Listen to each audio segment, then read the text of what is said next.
Hi friends, नमस्कार. तर आज मी बनवलेला आहे सँडविच. तर सँडविच म्हटलं की सर्व लहान मुलांचा अगदी आवडता पदार्थ आहे. तो आपण अगदी छान घरच्या घरी बनवू शकतो. तर त्यासाठी मी इकडे सँडविचचा ब्रेड घेतलेला आहे. ब्रेड हा अगदी फ्रेश आहे आणि इकडे कांदा, टमाटर आणि काकडी अशी गोल चिरून घेतलेली आहे. ही चिरत असताना त्याचे काप अगदी पातळ करायचे, त्यामुळे आपलं सँडविच अगदी छान होतं. यानंतर इकडे घेतलेले आहेत मी ब्रेडच्या स्लाईस एका प्लेटमध्ये काढलेल्या आहेत. इथे चाट मसाला घेतलेला आहे, टोमॅटो सॉस घेतलेला आहे. इकडे मी तुपाचा वापर केलेला आहे, बटर इकडं घेतलेलं नाही आहे. आणि यानंतर इथं घेतलेली आहे एक चीजची क्यूब. तर हे सर्व सामान आपल्याला आता सँडविच बनवण्यासाठी लागणार आहे. आणि इकडे आहे माझा सँडविच मेकर. हा मी ॲमेझॉनवरून मागवलेला आहे, अगदी स्वस्तमध्ये मिळतो. तर सगळ्यात अगोदर आता ब्रेडच्या स्लाईसला आपल्याला तूप लावून घ्यायचं आहे. आम्हाला तूप आवडतं त्यामुळे आम्ही तूप लावलेलं आहे. तुम्ही या ठिकाणी बटरचा देखील वापर करू शकता. तर दोन्ही स्लाईसला अगदी छान असं तूप लावून घ्यायचं आहे. तूप लावल्यामुळे खाताना अगदी छान लागतं. यानंतर ग्रीन चटणी मी दोन्ही स्लाईसवरती लावून घेणार आहे.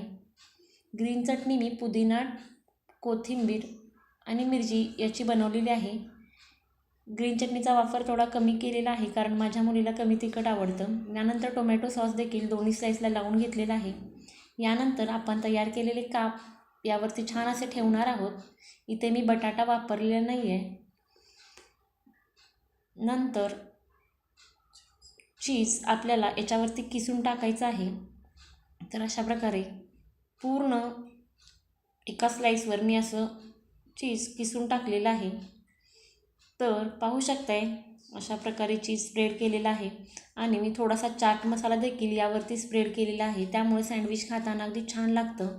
तर आपलं सँडविच अशा प्रकारे तयार झालेलं आहे. तर आपण दुसरी ब्रेडची स्लाईस त्याच्यावरती ठेवणार आहोत आणि हे आता आपल्याला सँडविच मेकरमध्ये ठेवून द्यायचं आहे. तर सँडविच मेकरमध्ये मी ठेवलेलं आहे आणि ते बंद करून आपल्याला हे गॅसवरती 10 मिनटासाठी शेकून घ्यायचं आहे. अगदी गॅसची फ्लेम ही मीडियम ठेवावी, कारण जास्त मोठा गॅस केला की सँडविच पटकन करपून जातं. तर सँडविच शेकत असताना ते आपण दोन्ही बाजूनी शेकायचं आहे, म्हणजे अगदी छान लागतं. त्यामुळे मी आता हे पलटून घेणार आहे आणि दोन्ही बाजूने छान असं शेकून घेत आहे. तर इकडे आपलं सँडविच पाहू शकता 10 मिनटानंतर छान सँडविच तयार झालेलं आहे. तर अगदी बाहेर जसं सँडविच मिळतं तसं आपलं सँडविच तयार झालेलं आहे. तर याला आपण मधून कट करून घ्यायचं आहे. तर आपण हे सँडविच टोमॅटो सॉससोबत खाऊ शकतो. तर पाहू शकता आपलं सँडविच कसं दिसत आहे. तर तुम्हाला जर माझी सँडविचची रेसिपी आवडली असेल तर घरी मुलांसाठी एकदा नक्की ट्राय करून बघा आणि माझ्या चॅनेलला लाईक, शेअर आणि सबस्क्राईब करा. धन्यवाद.